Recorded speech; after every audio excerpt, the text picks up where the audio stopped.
What's going on, football fans? It's me, J.R. Clark. I'm back again with another pound for pound ATL. Me and Toby have been kind of going through the draft class in like positional battle type format, how they fit, how they affect the team, how they could slot in, that kind of thing. If you haven't checked out Toby's video on Desmond Ridder, I highly suggest you do so. That was a very well done video. Got me super hype and super pumped for for the acquisition of Desmond Ridder and what that might mean for the team.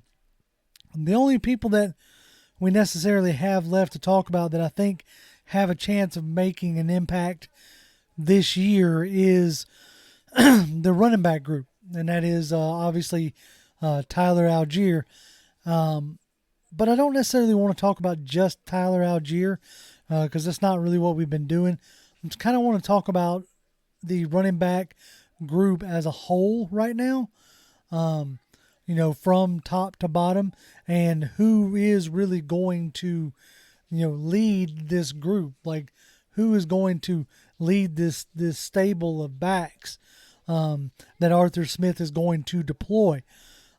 As it stands right now, you have Damien Williams, Tyler Allgeier, Qadree Ollison, Caleb Huntley as pure running backs. Now, obviously, you got Cordarelle Patterson. His position is set in stone. And what I mean by that is he's going to be a chess piece. If one week they feel like he's doing better at running back and causing matchup nightmares, he's going to play a lot of running back that game. If, he's being more effective in the slot, they're going to play Patterson where he's most effective at. So I don't necessarily count him as RB1 per se. At some point, him and Davis last year had pretty much like split carries. And at times, Patterson was out carrying Mike Davis. But the early part of this offseason, Arthur Smith really sounds like he's really wanting to kind of dial that back and really kind of pick and choose and do more of the like matchup type stuff is what he sounds like he's wanting to do, because he alluded to what happened last season was more out of necessity than a design plan. So let's just kind of get into it, right? Like I said, first up, we're going to talk about Damien Williams.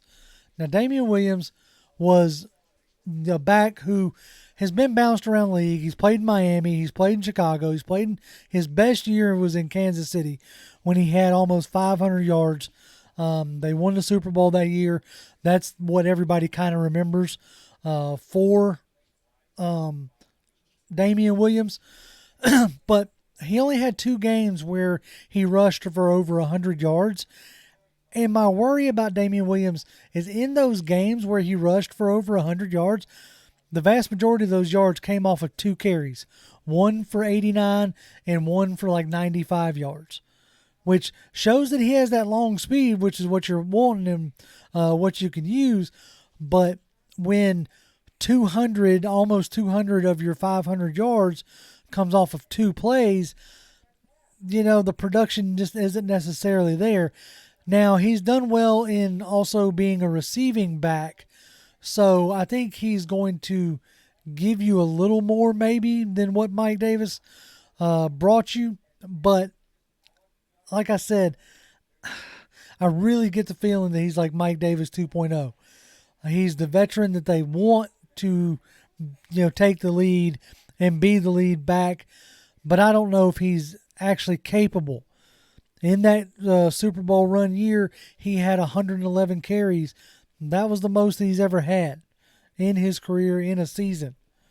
So, yes, we could point at, that's low tread on the tire, but that's also kind of what we were saying last year about Mike Davis.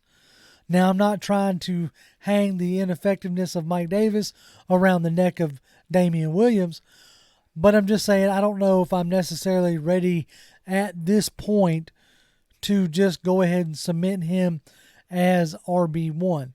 I do like the way he runs. He does seem to work well on that outside zone scheme. If you're looking for him to like run in between the tackles, that's not necessarily his game, but he is built in the mold of an Arthur Smith running back, which, 5'11", 220 pounds. So they really have a type, whether they actually want to admit it or not. They have a type at wide receiver, and they have a type at running back. Now, the leg up that Damien Williams has over any of the other guys in this particular group is his familiarity with Michael Pitre from his days in Chicago, which is probably why he got brought here. That happens quite a bit. You bring a coach in, and he has like his guy. So Damien Williams is probably going to be like have the first right of refusal, or be the first up to, take the RB1 spot. But I just don't know if he's going to be able to necessarily do that. Now, if he can't do that, that means that somebody else is taking over that spot. And that somebody else could be Qadree Ollison. But let's be real, I don't necessarily think it's going to be Qadree Ollison. I admittedly am a Qadree Ollison guy. In the era of scatbacks and Jaquiz Rogers and Devontae Freemans and Ito Smiths, when we drafted Qadree Ollison, I was like over the moon because I was like, finally, we have that power back that I've been looking for, that I've been wanting the team to have, standing at like 6'1", 232 pounds. Like, he's a big dude. He's a big back. But when given his chances, he hasn't necessarily cemented himself. And I feel like he's probably on a short leash, like almost camp body status at this point, depending on who else they bring in. Now, bringing him back, I think the combination of bringing Ollison back and signing Williams is what ultimately spelled the end for Mike Davis. But again, unless he comes into camp like on a mission, like hair on fire kind of stuff, I don't see Qadree carving out much more of a role than being the third back. Just coming in and spelling guys when need be.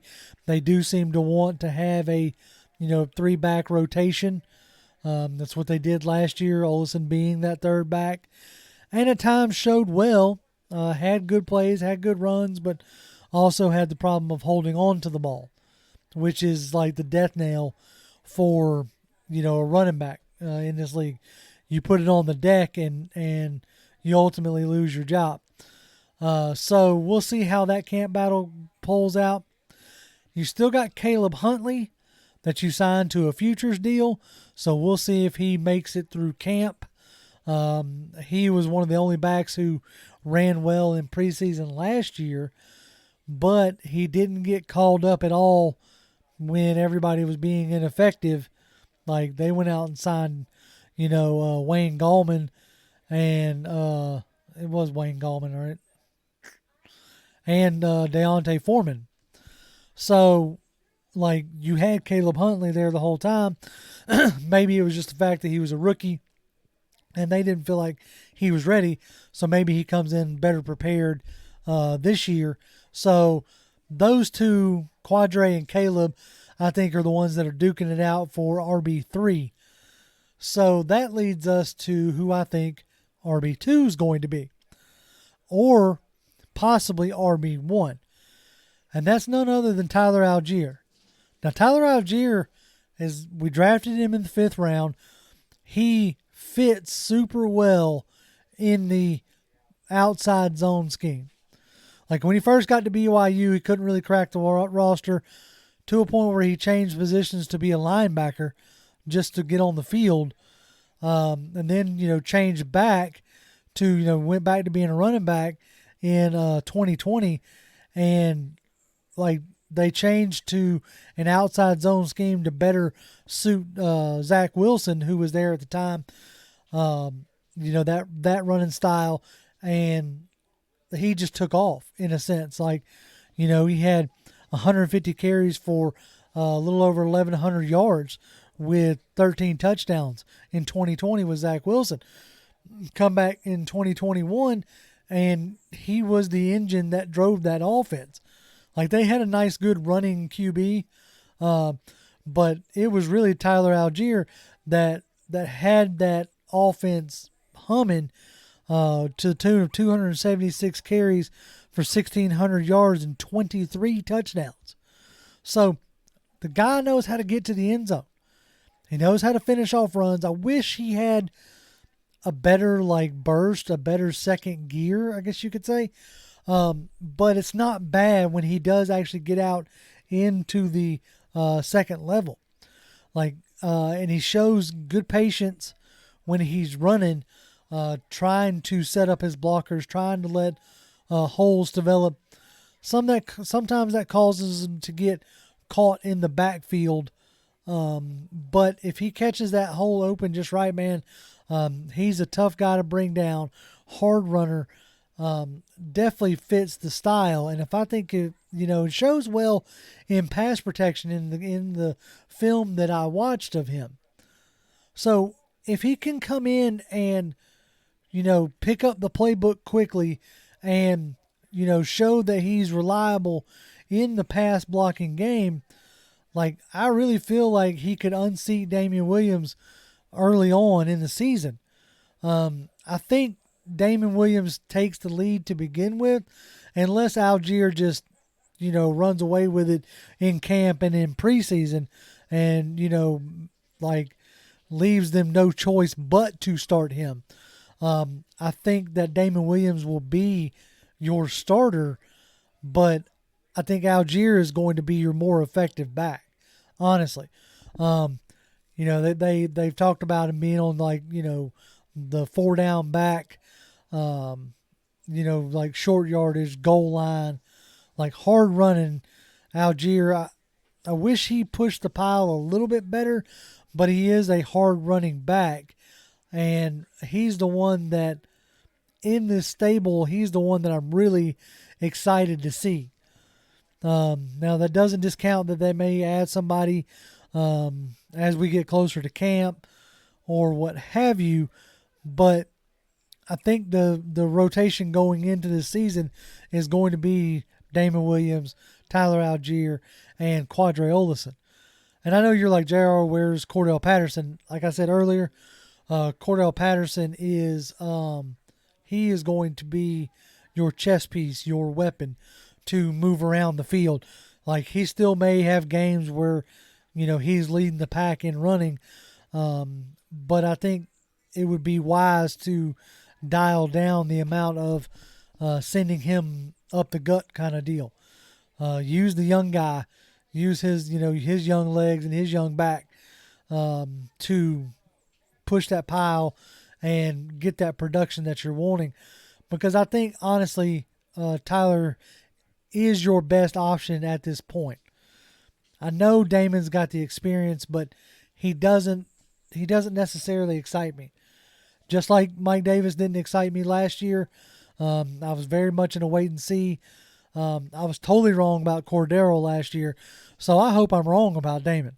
I hope Damon comes in and just lights it up and completely shuts me up. But he's not a guy that I'm super stoked about as I am with Tyler Allgeier. I think Tyler Allgeier represents the type of runner that Arthur Smith wants, that wide zone runner who's got a good cutback, that one, cut back and go kind of guy, looks for contact and routinely breaks arm tackles and breaks down DBs in the second level.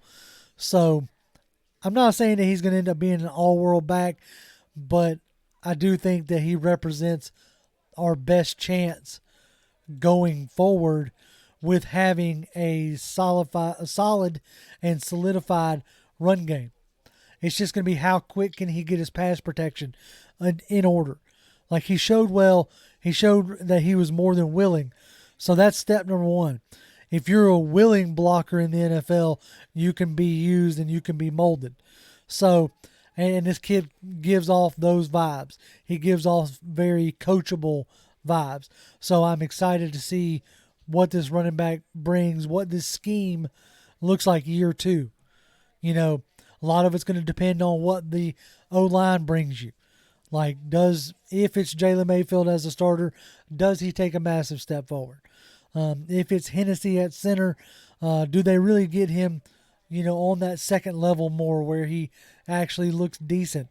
Anytime he's had to just straight bull people, they don't look good. So, like, can those guys take a step forward to actually create some of these holes? Because I don't care how good a running back is, he needs holes to run through. So, if this O-line don't get right, don't matter who you're trotting out there at this moment, it isn't going to look all that great. So, that's what I got for you. Appreciate y'all checking us out. Like, subscribe, share, all that good fun stuff as we race towards 5,000 subscribers. We'd love to hit that mark before the season starts. If you're going to be at the June 3rd practice, look for me because I'll be there. And so if you see me, say what's up because I'd love to interact with y'all. And I will also be at the preseason game. So if you see me there, say what's up. But y'all can always follow me on Twitter. I'm at Grim1128, GRIMM1128. And you follow Toby at TobyD1991. If you haven't checked out that Desmond Ridder video, highly suggest it. It'll get you pumped. And yeah, man, that's it. So as always, Falcons fans, rise up.